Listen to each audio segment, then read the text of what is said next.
Welcome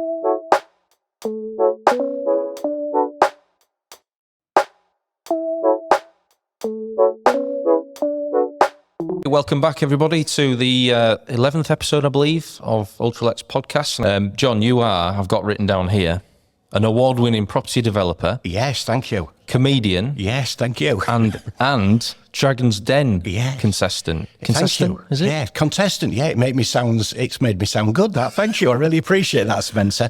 And thanks a lot for having me on, by the way. I really appreciate the opportunity, and I hope what I say comes across the right way. It's always a little bit nerve-wracking sat here being yourself and telling your story or whatever, or your views. So I do hope it comes across the right way. Being a former comedian and Hessel Theatre Company. That's right. Chairman. Yes, You're used to being in front of the camera a bit, are you? And a bit on stage. Yeah, I mean, my parents. I was brought up with the theatre. My dad was an operatically trained singer. He was a lovely man, was my dad. Had a butcher's shop on Hessel Road, known as the Singing Butcher. My father-in-law was a wonderful man, the very well-known and lovely Norman Collier, who I adored. Him and my dad, and hopefully they taught me in life the right values. I'd like to think that they did, and I'd hope that they'd be proud of what I did. So, comedy and theatre was something that I sort of naturally went into and found it. I loved the theatre. Still perform at the New Theatre in Hull, and I was in a comedy double act for many, many years. Very proud to have won Comedy Act of the Year. We used to do TV warm-ups at Granada Television in Manchester, which was a fantastic experience. So we'd work on a Saturday afternoon and do the warming up the crowd, is it? Warming the crowd up for the TV programmes. So that was really interesting. But I suppose, like my dad, I'd sort of had a dovetail in business. I guess because I always wanted that security. Show business was very uncertain, fraught with uncertainty. And as much as I loved it, you're in a massively competitive industry where often talent just doesn't necessitate success. Often good fortune, being in the right place, which we know, in the right time.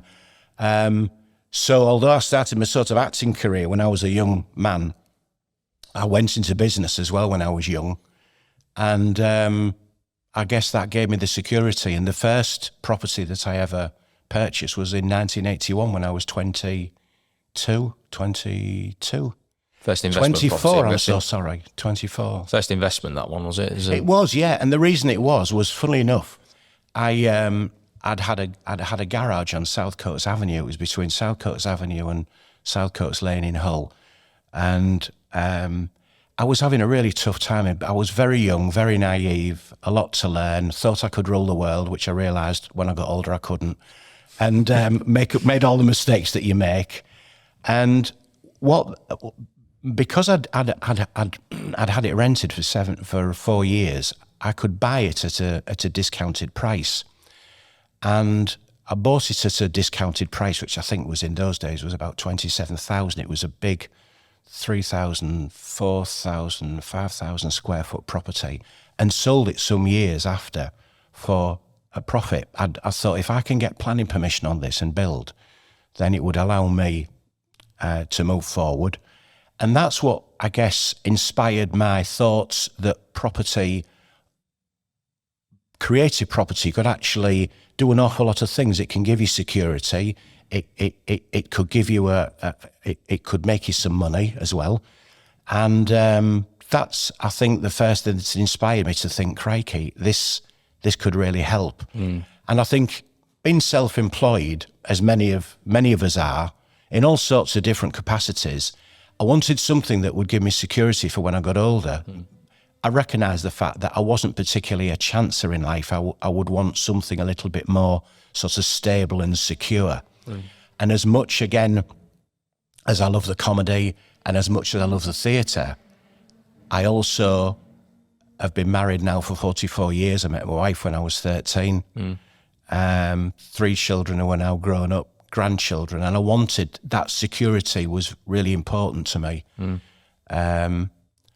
Whereas, my lovely father-in-law, Norman, he worked at DCL as a labourer, and it was either stay being a labourer or shall he chance it and be a pro, and he chanced it And it went well. And it went great. And a lovely, lovely man. My dad had a shop on Hesler Road, which was my granddad's originally. And his security was he knew Hesler Road, he knew the people, and that was his comfort. So I was sort of in between the two, really. You know? So, yeah, it's been good. Yeah, so since 1981, did you say? Yes. So started, that was my first sort of investment, if you would. I sold my house. Karen and I had got married in the 79 and we'd sold our house to actually buy it, to get a deposit from Yorkshire Bank. And in those days, you used to pay everything over on 7 years.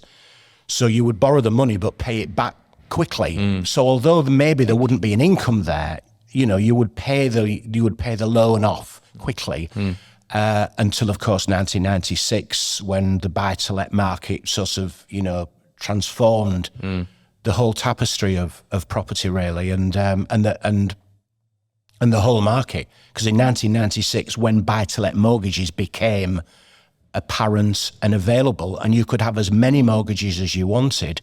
When I was a younger man, that wasn't the case. You'd go to your bank. It became an industry, didn't it? It did. Yeah, you're right, Spencer. It did. And you went as a young man or whatever, and you went to your bank manager and sat there with your begging bowl and said, "I've seen an investment or a property and I'd like to buy it because I think I could rent it. That would give me a little bit of an income, and one day it'll be worth more than it is now." And you sort of thought, "Wow, how archaic that was, and how the market blossomed in the mid-90s, you know, for the benefit of I think landlords and tenants alike." I think so.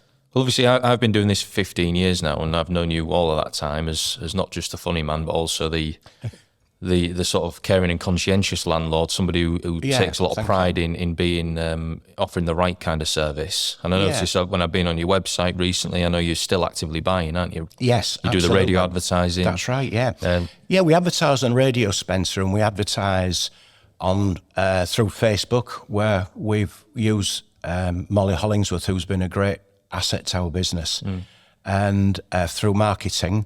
And a lot of it's new to me because I'm not a young man. And some of it, when people say you need to go on Instagram and Facebook and market yourself, it's a bit alien because we never had to do that years ago. But I guess now, you know, this is the marketplace. This is how it is. This is the landscape now. And we use the Hull Daily Mail to advertise in, which we've used for many years. And I still think that, you know, the Hull Daily Mail has a place in our lives. I'd like to think it still has. So I think what I try to do is, it's fraught with problems, we know that. And often some of these programs that promote buying and selling property, it sometimes makes it look easy. It is fraught with a lot of problems. It's fraught with a lot of anxiety. In my humble opinion, the whole buying and selling of property should have a major overhaul, because it's so unfair to sellers, it's so unfair to buyers, it's full of uncertainty. Nothing is concrete until you exchange contracts. Do you mean the conveyancing process? I think generally? so, don't you? Yeah, I do agree. You know, it seems to take such an awful long time, and within that time, people can change their minds and circumstances can change. So I think probably like the Scottish model, I think it could be overhauled for the betterment of buyers and sellers. Some people don't buy, and they'll only move every 20 years. We know that, and then others, in as a profession, will buy and sell on a weekly, a monthly, or a yearly basis. But I do think it could do to be overhauled. It's full of uncertainty, and I often feel really how often sellers could believe that they have sold a property because they've had an offer, and you're miles away from completion at that 10% point. of the way there, really, aren't you? That's about it. Yeah, you're absolutely right. I often get frustrated with our industry now, and particularly with YouTube. And I know this is out on YouTube, but we have a lot of people promoting get rich quick in property. Yeah. You know, the rent to rents, if you're aware of that, where people will rent a property from a landlord and then effectively sublet it. It's all to make fast money. Yeah. But in reality, is that really what it's... Did you think, though, that was because many years ago there were companies that specifically sold a course to go on, a substantial amount goes of on money, now, that often the unprofessional person or the uneducated landlord, and believe me, we all have to start somewhere, believes that they can leave their job, buy property with very little funds and create, in inverted commas, a portfolio. I'll use the word, a portfolio of property. That may sound good when you've had a couple of beers in the pub and say, I've got one property, 3, 10, 20 or whatever it is. But in real terms, you know, there is a big responsibility to debt. And I think we've learned from the hike in interest charges that have happened since last year that we are entering into another era of property, either rental or property purchasing or building, because the bank rate, as we've learned, the Bank of England base rate, really does set the mark now to how the industry either prospers or whether there is a correction in the market.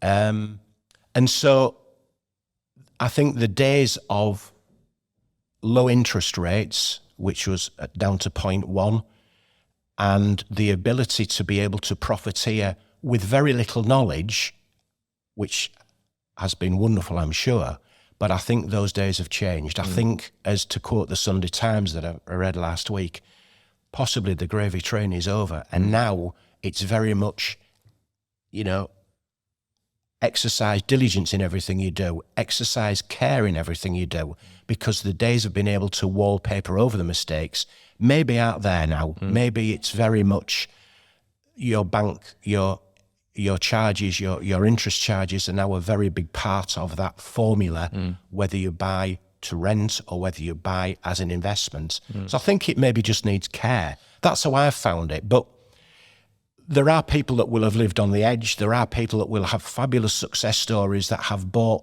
many things for little money. And I think in life, there are times in your life where that actually happens. We all have good fortune and we all have difficult periods. And I think now it's the time possibly to recognise the fact that we just have to be a little sharper is maybe the wrong word, but a little bit more astute in what we do. And the sunshine maybe not quite as bright as it was. So we just have to be, it's still there. There'll still be a cracking business and a lovely business to have, because I think property I think it's a smashing business. I think it's exciting, it's exhilarating, it's creative. It can propel you from one financial position to another financial position and it's one of the only industries that time is on your side. Because you've got to be in it for a long time. You've got to make it work. You're right, Spencer. You've got to be in it for, in my opinion, for a long time. That the in and out of a year, I don't think that's there. And again, to the people listening, this is only. It's only from my perspective. I'm not suggesting that what my view is absolutely correct for everybody, but it's something that.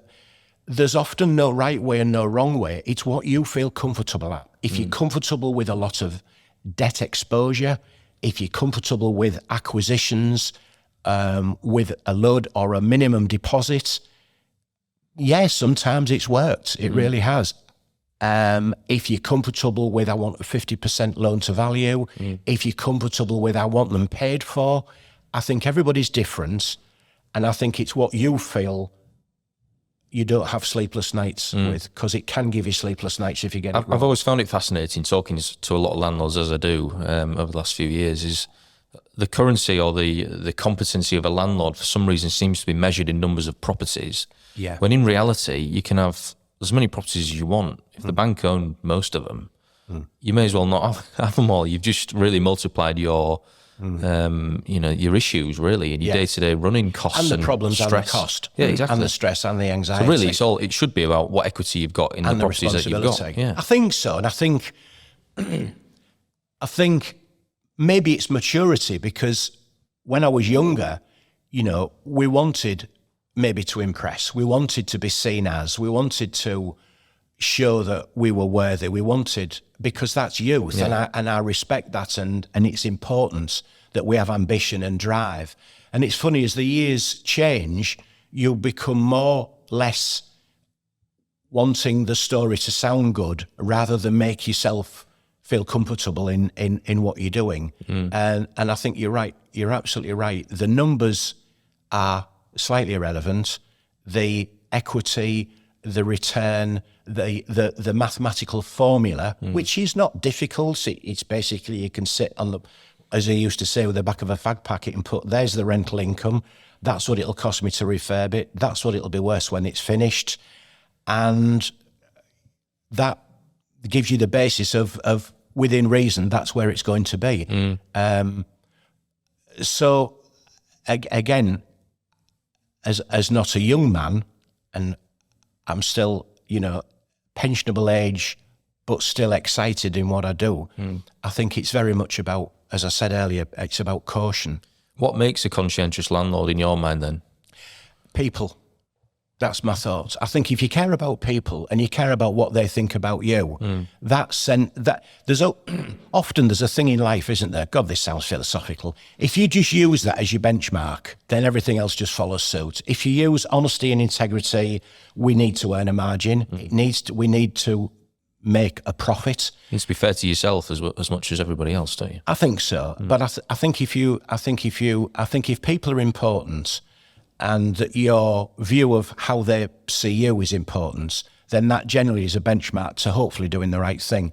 You won't get it right every time, but if you use that, then it's your guidance to respecting others. There's a lot of property that we see that we don't buy, either price or maybe condition or position or rarity in position, farms in the middle of wherever that are worth. We don't know. It's somebody's perception. It doesn't mean to say that's what they're worth.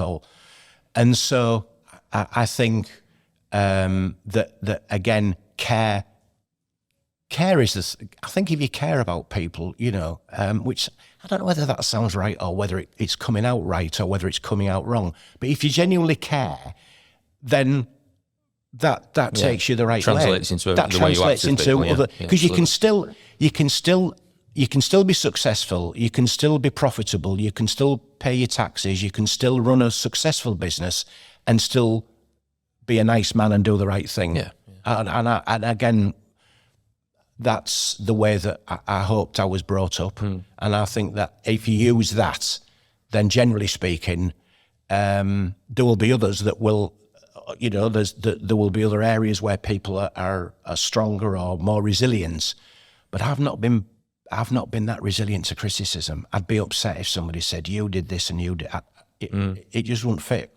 And again, I hope that's come across the right way. It's not meant to sound as if I'm trying to be an angel or I'm trying to be one. It's just a principle, isn't it? It's just a principle, and if you work by that, but my view was always that property for me would help me as I got an older man, because as being self-employed, I didn't have a pension in those days. I didn't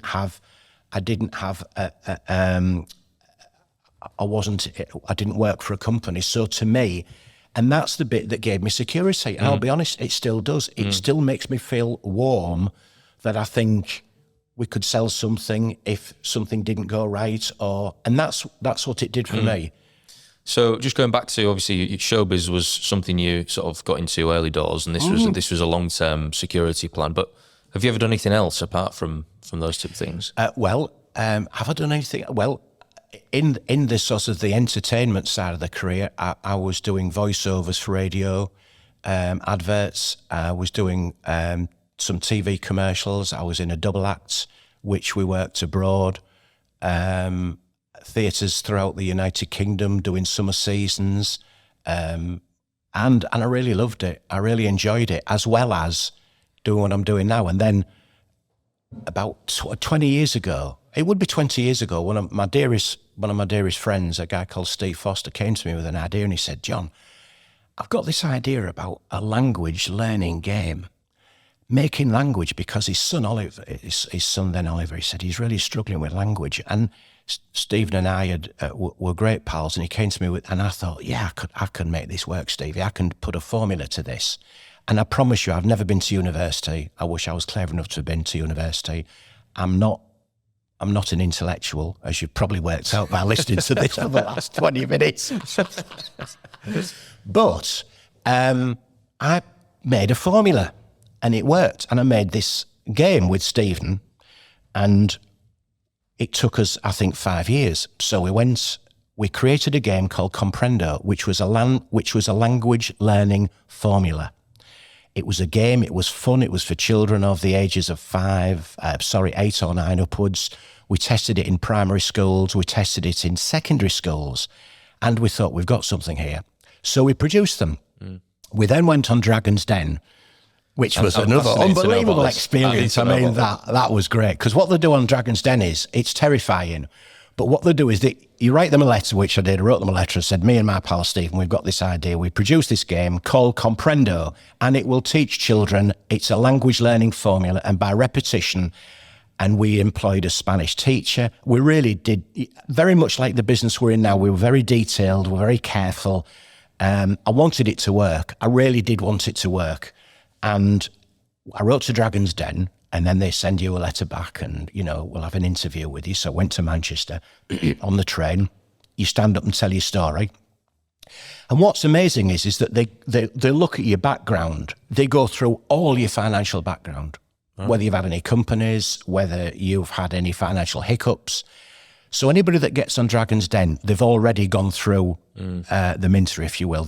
So I was very proud that, we were absolutely fine, and they embraced what we did. And then you go for another interview and tell your story again. This is way before the cameras, I'm guessing, all this. This is like audition phase. It was audition before in you Manchester. Even get in front of the cameras. And then they ring you up and go, right, it might be in 6 months' time. Right. And ironically, they ring you and go, it's in 2 days. So you don't have any chance to prepare, and you just go down to, I'm trying to think where it was. It was in the studios, it'll come to me in a minute, the film studios in the south of England, on the train, put you up over the night, treat you very well. The next morning you get up at 6 o'clock with a lot of other people as well who are also on the programme, and you're straight into the den. So there's no, and it's not a criticism, but there's no particularly welcome, because then you go in totally cold, and we went in totally cold.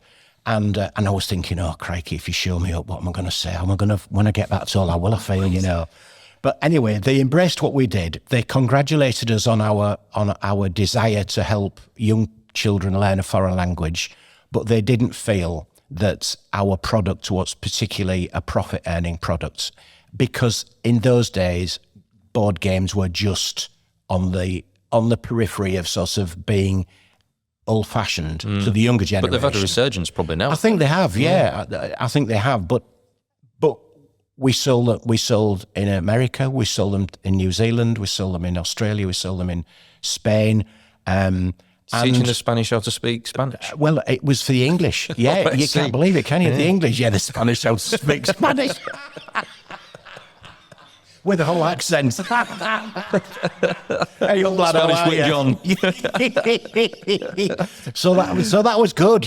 We enjoyed doing that, and I felt it was wonderful that Stephen and I had done it together, and being on Dragon's Den was a fantastic experience, because 10 years later I can talk about it now and say, wow, that was great. It would be great, I think, on Dragon's Den to see some of the stories what happens afterwards, because I think that's the thing. I think it's what happens afterwards. They've done a couple of shows, haven't they, I think, with the more successful ones. We weren't one of those success stories, but, we did it, and it was exciting to have done it, and we had a great time, and I think that was quite nice to have done it as well. Sort of adds to your CV, I guess, that's interesting. Something nice to have done, and the stories to tell. Yeah, I think so. But I think, again, and one of the reasons that I'm here speaking to you, Spencer, is because the property still excites me. It's still, I joined a company 13 years ago nearly, Westfield Management, and I was very fortunate that they could provide funding as well to expand your business, and that's been successful.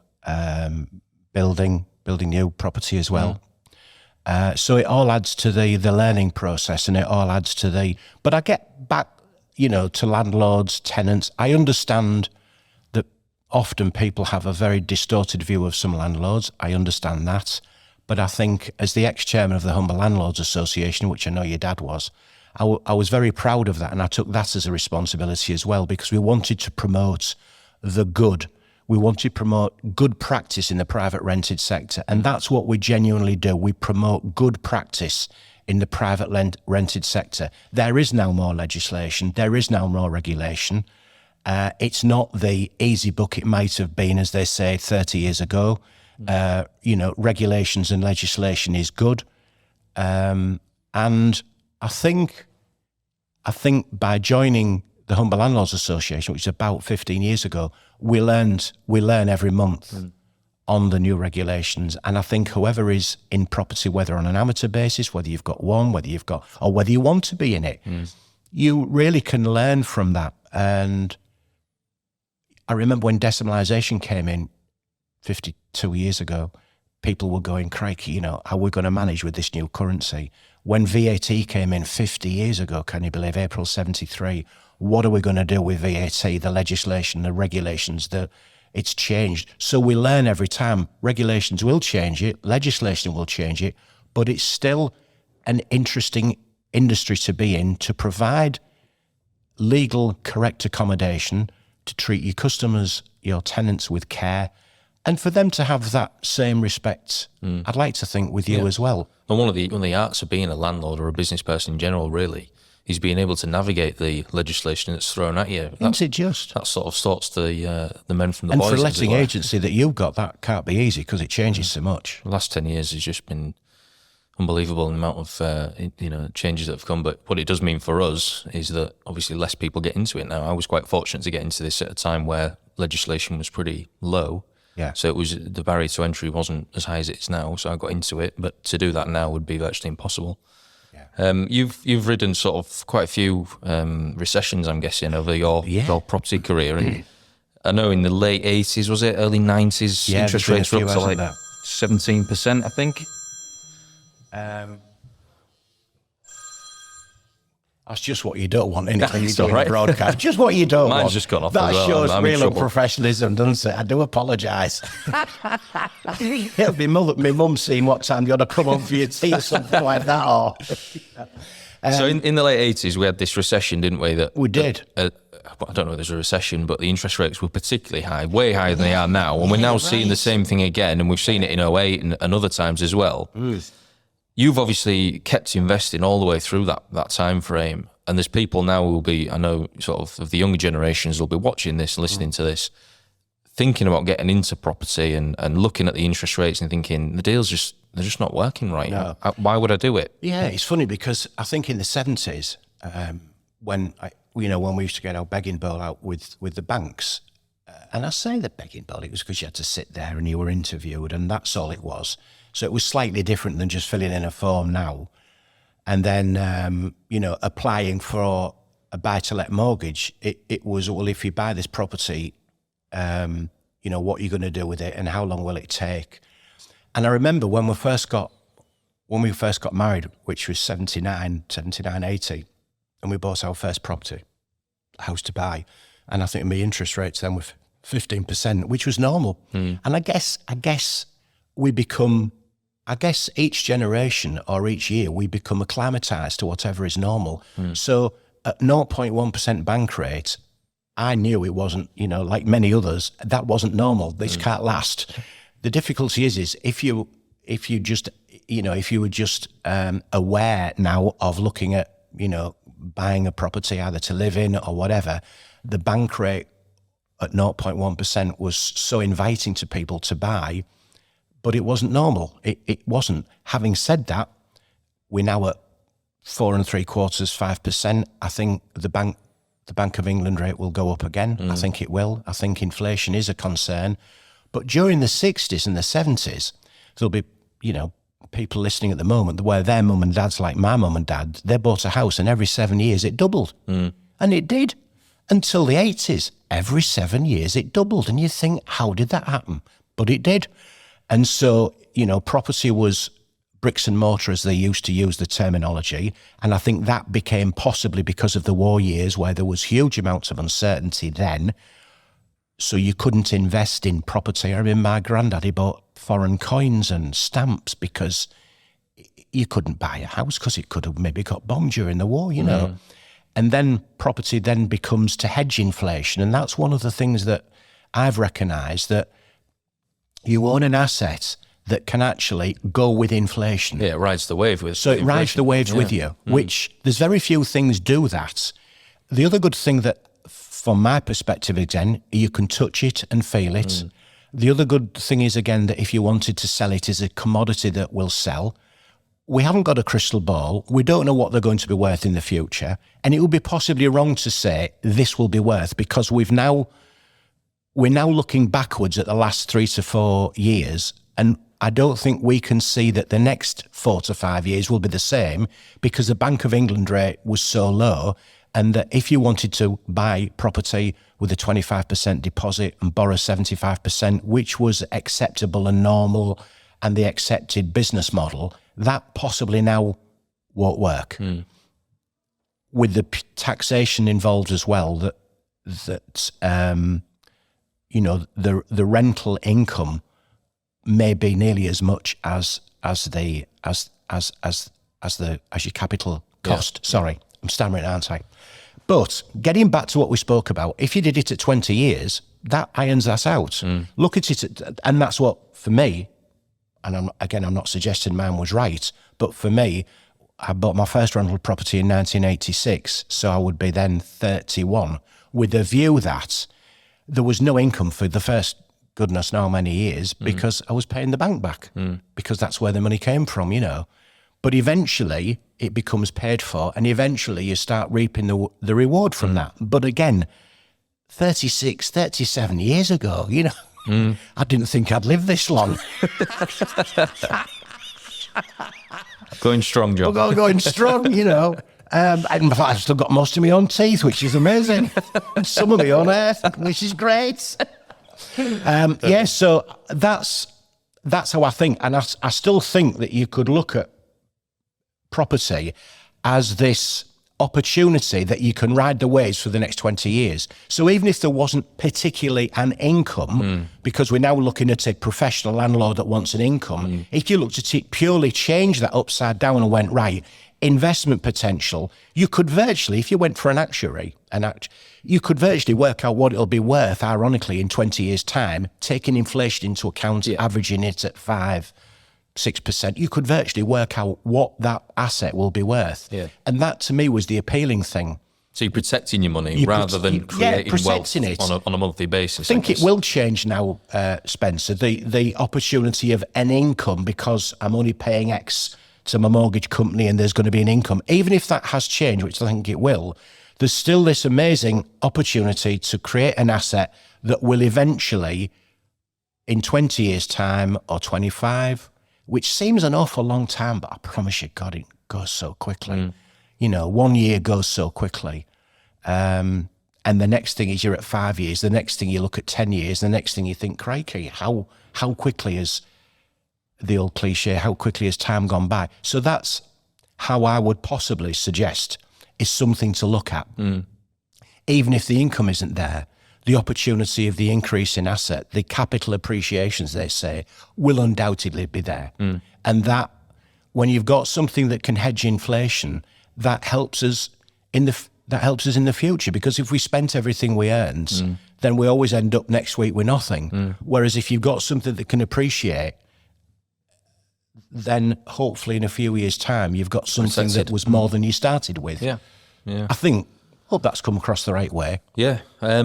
Okay, so I suppose going forward then, you've got your website up and running. You're buying properties in this area, just this area? Or the only reason I say particularly Hull East Riding, we've bought in North Lincolnshire, and we've with Westfield have built in the East Riding and are building at the moment, which is, it's fascinating to do that.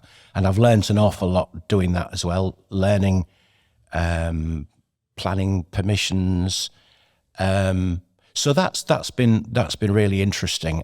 I think for me at my age, and I don't mean that in a derogatory state, I mean at my time and my capacity, I think it would be possibly consolidate the position rather than, so it would always be look at the safe side of it rather than look at what will happen in the downside. I try to protect the downside with everything, because when I was a young man, I didn't see that. I didn't see danger. I just didn't. I didn't see I know it. what that's like. You know, I'd jump off a cliff and thought, I've got wings. You know, now I just check to see if I've got a parachute on my back first and make sure it'll open and it's not rusted up before I do anything. So but I guess that's caution. That's undoubtedly, you know, age. I won't say, but it's experience that does that. It's knowing that you can actually make a mistake. And I made lots when I was very young. So I tried to learn by mistake. When at the time it was awful because you felt a failure. But then you recognise the fact that you can learn by, in inverted commas, those mistakes and hopefully get better and always be positive. I think positivity is a wonderful thing in life. I think to be mixed with positive people, to have a positive approach. There are always times, as you've rightly said, Spencer, where we've seen inflation, we've seen high interest rates, we've seen drops in the market, 2007 in September when there was the bank run, and Northern Rock, Lehman Brothers, Fannie Mae, you know, it was decimation in the market, but it recovered and it will always recover. But I think in any financial market, in any financial time of our lives, property, sadly, will always be the first one. Like we're listening now, properties have lost 1% of the value, 10% of the value. Mortgage, it always seems to get hammered. It's the first thing. Like my house is worth now, I didn't realise one down the street went for that. Or the other way is, I won't buy because, you know, they're losing money now. Again, we've seen this before. It will always, it's not linear. The graph is not linear. When I mean linear, the graph does not go straight up like an arrow. The graph goes up, then it drops, then it goes up, then it drops, then it goes up. And it's just waves. And but I still think it's a very exciting industry. I think it's creative. I think it's interesting. You meet great people, which might sound like a bit corny, but you can learn a lot. It's still a fascinating subject. Because we live on an island, we have land values that have a value, whereas if we lived in a continent, land is in abundance, so it has no value. We have a very articulate planning permission structure, which creates value because we have to abide by rules and regulations. Whilst it can be a pain, it's also a massive benefit. But it can also be a huge benefit as well. We have a legal system that you are virtually protected to a mistake. Naivety can bring. So if you employ a surveyor to have a look at your property, that exonerates the naivety that we may have, that we might have missed something.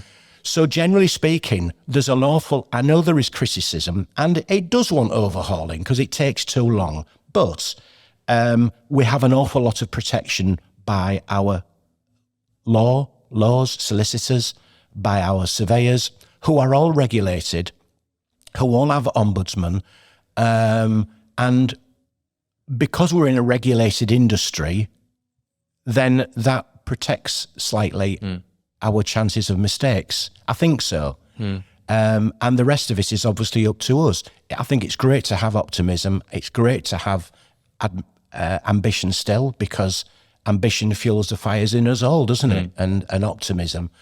But I think with all of that, the property industry can give you all those exciting moments and all those feelings of achievement and creativity and looking at something and thinking you're providing accommodation for people, so you are providing a service, which is a valuable service. It's done with integrity and honesty, and do that and be proud of what you do. I think that's the way to do it. Be proud of what you do. John. Be proud of what you do, and if you're proud of what you do, then that stops. It tries to mitigate the mistakes or tries to mitigate the shortcomings or the shortcuts. I think so. And I hope that's come across the right way, because it's done from my heart. You know, I haven't got everything right. I'd like to think I had, but I haven't. And you do what you hope is right at the time. You look at the markets, you look at where it's going, and you try to, with your experience, simply make decisions which are based on logic and common sense rather than emotion.